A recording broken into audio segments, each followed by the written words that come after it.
We are the Hebrew Israelites. We come out here every week to prophesy the downfall of this sinful ass kingdom. I mean, to try to wake up the elect of our people, man. All praises to Yahweh, Hashem, Ashar. The bonds to the elders and honors and shalom to all the brothers out there doing the work in truth and sincerity, man. All right, man. This is a special edition, man, for the we doing for Hannakuh and everything, man. Maccabees chapter 1. And it happened after that Alexander, son of Philip, the Macedonian. Exactly, Alexander, son of Philip, the Macedonian. Alexander the Great, man. The first fucking Edomite to rise to power, man. Go ahead. Who came out of the land of Shittim, had smitten Darius, king of the Persians, and Medes, that he reigned in his stead, the first over Greece, and made many wars, and won many strongholds, and slew the kings of the earth, and went through the ends of the earth, and took spoils of many nations. Exactly, this is when he conquered the world, man. All the known world at that time. Alexander the Greek, man. Alexander the Greek, he conquered it. Go ahead. Insomuch that the earth was quiet before him, whereupon he was exalted, and his heart was lifted up. What did that mean? The earth was quiet before him. Everybody bowed to him. Everybody was in subjection to Alexander the Greek, man. All right, he was exalted. He was like we said, man, the king of the known world at that time, man. Go ahead. And he gathered a mighty strong host and ruled over countries and nations and kings who became tributaries unto him. And after these things he fell sick and perceived that he should die. Wherefore he called his servants, such as were honorable and had been brought up with him from his youth, and parted his kingdom among them while he was yet alive. Exactly, he had brought the kingdom up and he had set up over different rulers over the different provinces of his kingdom, man. Go ahead.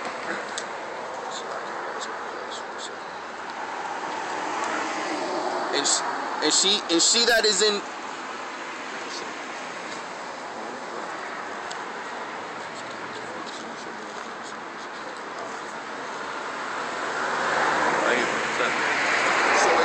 So Alexander reigned 12 years and then died, and his servants bare rule, everyone in his place. And after his death, they all put crowns upon themselves. So did their sons after them many years, and evils were multiplied in the earth. Evils were multiplied in the earth, man. All type of wickedness was taking place all over the earth, man. Go ahead. After his death, they all put crowns upon themselves. So did their sons after them many years, and evils were multiplied in the earth. And there came out of them a wicked root, Antiochus, surnamed Epiphanes. Yeah, Antiochus Epiphanes, go ahead. Son of Antiochus the king, who had been in hostage at Rome, and he reigned in the 137th year of the kingdom of the Greeks. In those days went there out of Israel wicked men. Exactly, out of Israel, out of our nation, wicked men was coming out of it, all right? Go ahead. Who persuaded many, saying, let us go make a covenant with the heathen. Exactly. They were so scared of how powerful the heathen was, they started acting like bitches, talking about let's go make a covenant with the heathen, man. Let's go get in league with the heathen. Let's go do what they want us to do. You see what I'm saying? Go ahead. That are round about us. For since we departed from them, we have had much sorrow. Exactly. It's been fucked up in Israel since we ain't been fucking with them. So let's go back and fuck with them so we can get on, man. You see what I'm saying? That's these niggas in this world who want to prosper, man. Let's go break bread with these crackers. Let's go break bread with these fucking Moabites and these other heathens, man. To do what? So we can get ahead in this world, man. Any nigga who got the mind state to get ahead in this world, man, the Lord's not dealing with, man. Because the Lord is about destroying this world, man. All right, go ahead. So this device pleased them well.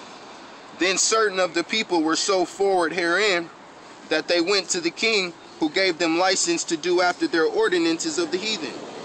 Whereupon they built a place of exercise at Jerusalem. Exactly, they built a place of exercise, a gym at Jerusalem, man. And that word gym is derived from the Greek word gymnos, which means naked. Because they was exercising naked, man. A bunch of grown men working out, jumping around with each other, asshole naked, man. That's fucking wrong, man. Go ahead. According to the customs of the heathen. Exactly, that's a heathenistic custom, man. All right, heathens is into that faggotry, man. All right, go ahead. And made themselves uncircumcised, and forsook the holy covenant, and joined themselves to the heathen. Exactly, made themselves uncircumcised, spiritually uncircumcised. You can't physically make yourself uncircumcised once you've been circumcised, man. Once that foreskin is gone, it's gone, man. They spiritually made themselves uncircumcised because they started doing as the heathen, man. All right? They're joined unto the heathen. They became one with the heathen. And that's how the Jews became Gentiles, man. Go ahead. And were sold to do mischief. Now when the kingdom was established before Antiochus, he thought to reign over Egypt, that he might have the dominion of 2 realms. Wherefore he entered into Egypt with a great multitude with chariots and elephants and horsemen and a great navy, and made war against Ptolemy, king of Egypt. Exactly, because like I said, when Alexander was coming down up out of power, he set over different people over different regions. Now Antiochus was already the king of Greece at the time, but he was trying to take over Egypt. He was trying to have rule over the 2 dominions, you see what I'm saying? So he made war with the king of Egypt. Go ahead. But Ptolemy was afraid of him and fled, and many were wounded to death. Thus they got the strong cities in the land of Egypt, and he took the spoils thereof. And after that Antiochus had smitten Egypt, he returned again in the 143rd year, and went up against Israel and Jerusalem with a great multitude, and entered proudly into the sanctuary, and took away the golden altar, and the candlestick of light, and all the vessels thereof. And the table of the shewbread, and the corn vessels, and the vials, and the censers of gold, and the veil, and the crowns, and the golden ornament that were before the temple, all which we pulled off. Exactly, all of that, all the stuff that was, you know what I'm saying, that goes with the temple, that was in the temple. All right, go ahead. He took also the silver and the gold and the precious vessels. Also he took the hidden treasures which he found. And when he had taken all away, he went into his own land, having made a great massacre and spoken very proudly. Therefore there was great mourning in Israel in every place where they were. Exactly. It was mourning all over Israel, man, because we just got spoiled, man. But that cracker went back to Greece talking heavy shit, man, because what? He just spoiled us, man. He just triumphed up over us, man. All right, go ahead. So that the princes and elders mourned.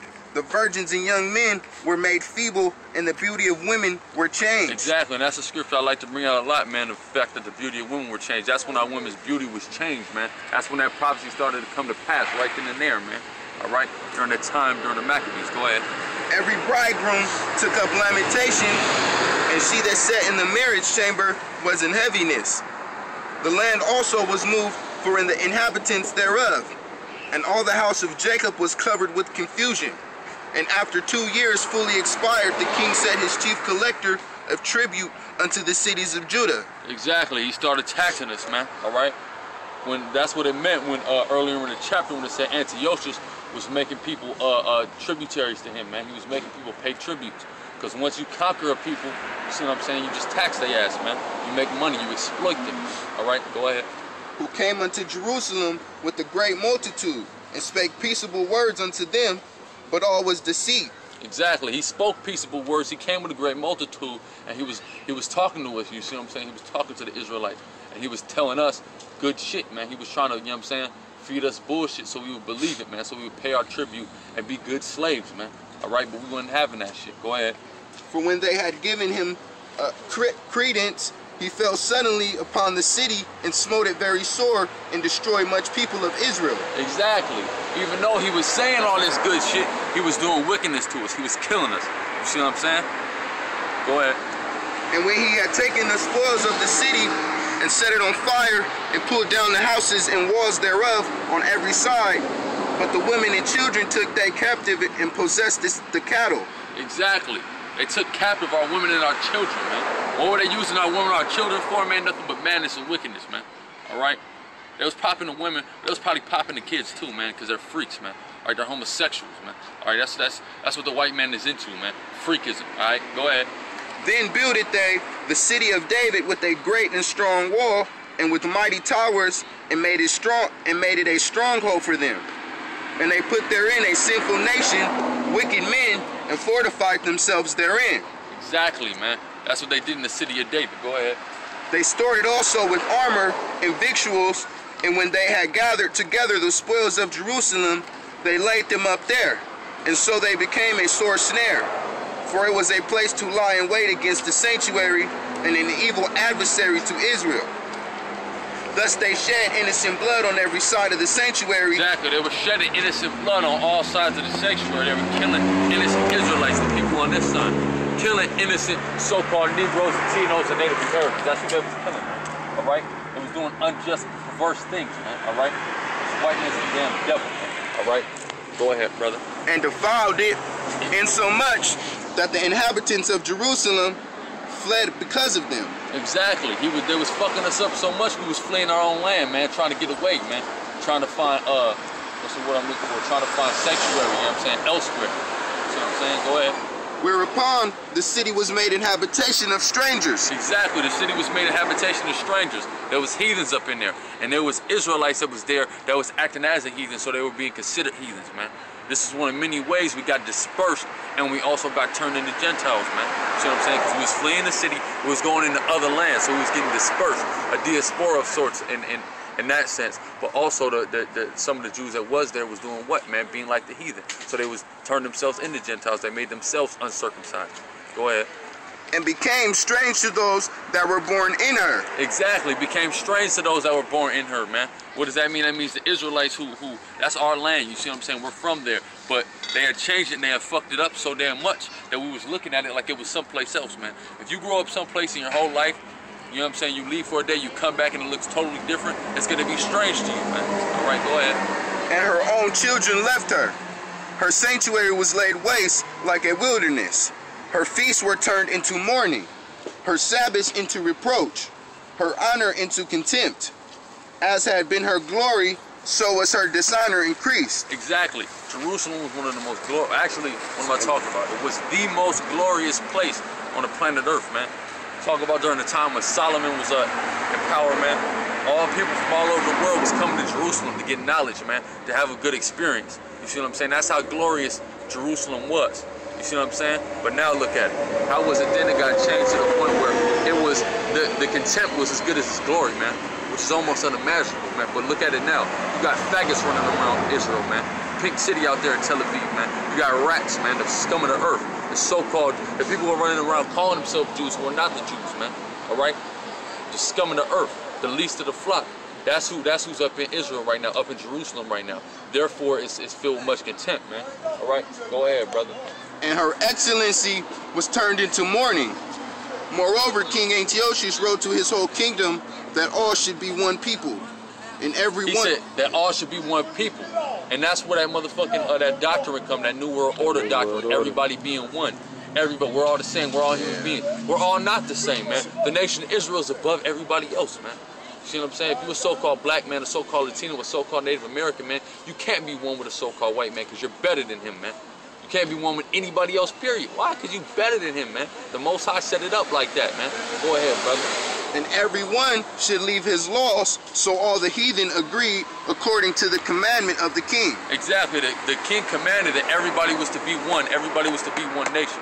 Now we got people running around talking about, oh, I'm an American, man. I'm not no Israelite. I'm an American. You see what I'm saying? Who's calling themselves Americans? People who are Edomites, people who are Israelites, people who are Moabites, Ammonites, Ishmaelites. They're running around calling themselves Americans. But they're really not Americans, you see what I'm saying? Unless you come out of the line of Amerigo Vespucci, you're not an American. Everybody got a nation, a biblical identity according to the Most High, man, according to the scriptures, right? You see what I'm saying? There's no biblical nation known as the Americans, all right?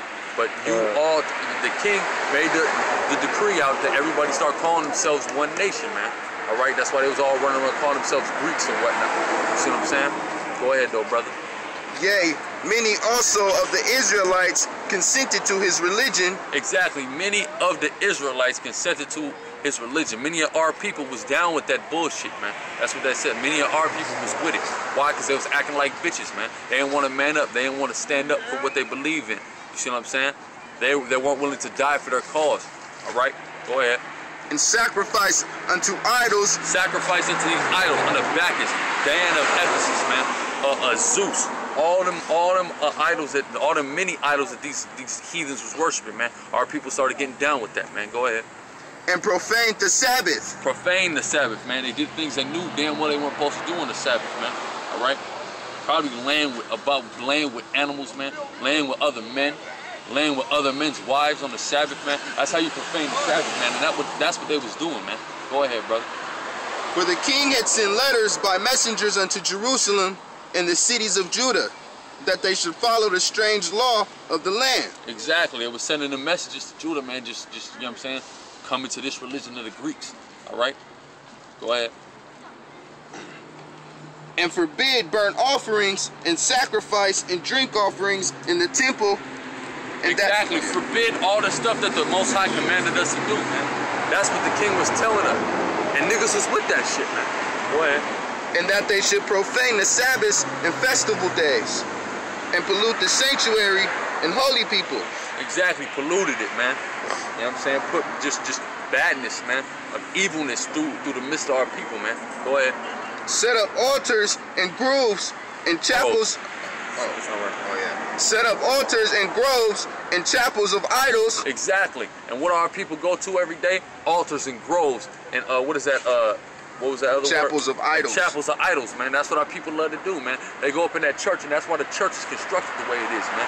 If you ever notice the church, and it has the Masonic arches in it, right? That the Masons, the Master Mason arch, right? What is that symbolic of? The groves, the secret groves that they used to go worshiping, because they used to have to worship these idols in secret. They used to have to go to the forest and the groves where the trees were coming like that. That's why they designed the Masonic arches the way they did, man, to be reminiscent of the groves where they used to go worship these idols in secret. You see what I'm saying? Go ahead, brother. Salaki, that's also how these universities are too. Yeah, that's universities right. represent these groves and shit too. Exactly, because what are they going to do? Going to get indoctrinated, man. That's where our people get indoctrinated at. You see what I'm saying? That Catholic church, that Baptist church, all them churches, that's where our people get indoctrinated at, and that's why they're fashioned in the way they are, man. All right, same thing with the universities, like your brother pointed out. Go ahead, brother. And sacrifice swine's flesh and unclean beasts. Exactly, they would sacrifice your swine, the most unclean of all beasts. But not only swine, other unclean beasts that we ain't supposed to eat. Probably horses, fucking big ass crabs and lobsters and shit, all type of wickedness, man. All right, go ahead. That they should also leave their children uncircumcised. Exactly. Not only that, they was leaving their children uncircumcised. And the covenant of circumcision came before the laws even came. That goes back to the days of Abraham, man. You're supposed to be circumcised, man, thus saith the Lord. You know what I'm saying? It's healthy. It's better for your body to be like that. The Most High, like I always say, man, the Most High set these laws, statutes, and commandments up for the betterment of us, man. He wanted to better us. You know what I'm saying? This is for our benefit. Not because he just wants it to be like that. He knows how everything works, so he set these laws and statutes and commandments up for us to follow for our benefit, man. So the law of circumcision, the covenant of circumcision that the Most High made with Abraham was set up for what? Our benefit, man. All right, so it benefits us to do it. But our people who was being wicked, listening to this fucking wicked ass cracker king, was not circumcising their children, man. Go ahead, brother. And make their souls abominable with all manner of uncleanness. Exactly, they polluted their souls. They made their souls unclean and abominable. Why? Because they were doing abominable acts. They were living abominably. Go ahead. And profanation. Exactly, profanation, profaning it, man. All right, go ahead. To the end, they might forget the law. Exactly, so like it real quick, and to elaborate further on that word profane means out of the temple. So what they were doing was they was taking themselves out of the temple, essentially, man. All right, go ahead. And change all the ordinances. They changed the ordinances. They wasn't following the laws and statutes, man. They were trying to alter the laws and statutes, man. Just like niggas is trying to do today, man. Go ahead. And whosoever would not do according to the commandment of the king, he said he should die. Exactly. So basically, the king was sending these letters telling motherfuckers to do this and this and that, and anybody who ain't get with it had to die, man. So brothers who was standing up for the truth, brothers who was standing up for the laws, statutes, and commandments of Yahweh Shem Yahushua, you see what I'm saying? Standing up for the nation of Israel, was getting put to death, man. Go ahead. In the self-same manner, wrote to his whole kingdom and appointed overseers over all the people, commanding the cities of Judah to sacrifice city by city. Exactly, they set up overseers, man, just like when we was on the plantation. Well, we have overseers. You go to a job right now, a nigga got what? A manager, that's an overseer, man. All right, it's somewhere or another, you got somebody looking at you, somebody overseeing you on the left-hand side for Esau, man. Esau got somebody looking at you, making sure taking a look at what you're doing, man. All right, even today, man, even though they ain't cracking down on us like they was doing in those days, or even doing in the days when we was on the plantation. You see what I'm saying? But we still getting watched, man, with that evil eye. Because now there's that technology, man. They could, according to the Patriot Act, they go into any of our emails, any accounts. You see what I'm saying? Go right and look whatever the fuck we're doing, man. We just don't give a fuck, man, because we trusting Yahweh Shem Yahushua, man. So we ain't making a secret of what we doing, man. We out here on these highways and byways, showing our faces, man, letting it be known, man, proclaiming the name of Yahweh Shem Yahushua and the truth of the Lord, man.